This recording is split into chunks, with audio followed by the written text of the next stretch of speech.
Oftentimes when it comes to the topic and discussion of SNAP or welfare or food stamps, they usually attach a particular face to it when it comes to that situation, and that's usually a black face. It could be a black man or a black woman, but they don't like to talk about who are the main benefactors of said program.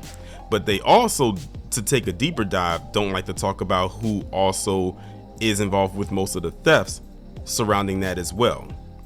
And that's people who typically look like the person we're going to be talking about today, whose name is Caitlin Rigdon of Atlanta, who is accused of stealing more than $45,000 from SNAP and Medicaid.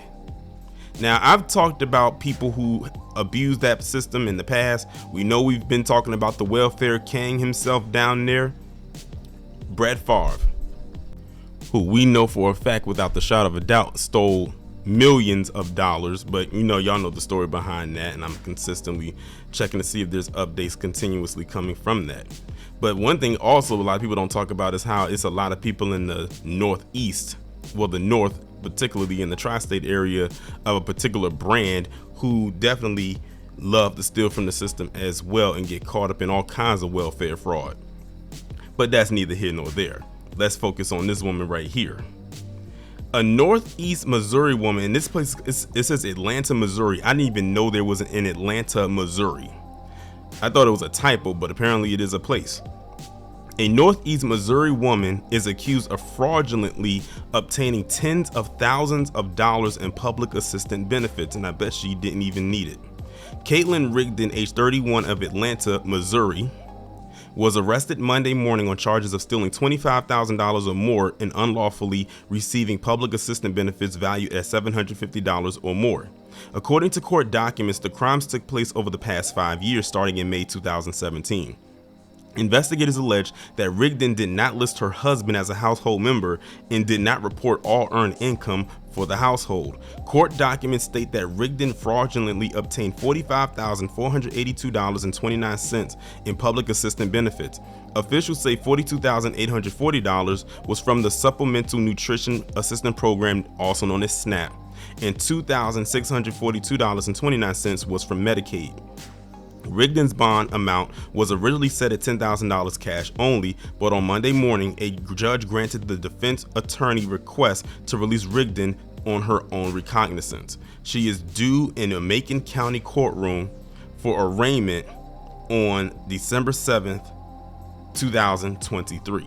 So on top of there being in Atlanta, Missouri, there's also a Macon County, another place that's associated with Georgia, specifically also around the Atlanta area. So I just found out two things surrounding this story that had nothing to really do with the story, but more so the location. But anyway, yeah. So there you have it. This woman stole all that money and didn't tell them that her husband was living with her, because basically she's not supposed to have another dependent in the home with her. It's just supposed to be her, and if she had children, her kids. So I'm telling you, it's more stories out here that float around here, but you don't have lamestream media propping that out there or making them the face of whatever it is. I find it very interesting, even beyond these type of stories, is that whenever black people get caught up in something that is deemed negative, they will be quick to make them the face of it, even though behind the scenes we know who the true face is, but they got to hurry up and make it extracurricular than what it actually is. This woman stole for almost $50,000 in SNAP and Medicaid benefits that were supposed to go to other people, and it was nothing. It was nothing. It was routine for her, and they said she'd been doing this since 2017. What's amazing though, but I'm glad she wasn't successful, was that she didn't get more than that, considering how long she's been doing it, and that that's all she came up on.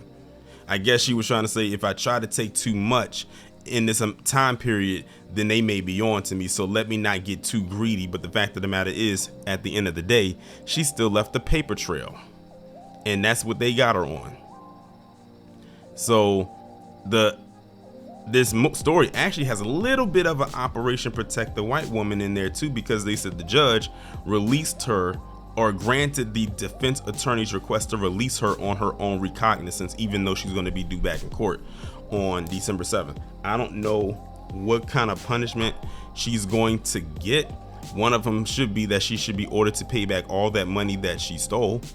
So yeah, I hope, and put her in some kind of a facility, particularly a prison, and have her come up with that money somehow, some way, to pay back all of that, because she basically stole from the government. That's basically who she stole from. That's theft, and I'm sure that's a very hefty felonious based crime last time I checked. So that, in my opinion, should definitely be her punishment. Now the question of it is, will that be her punishment is another thing.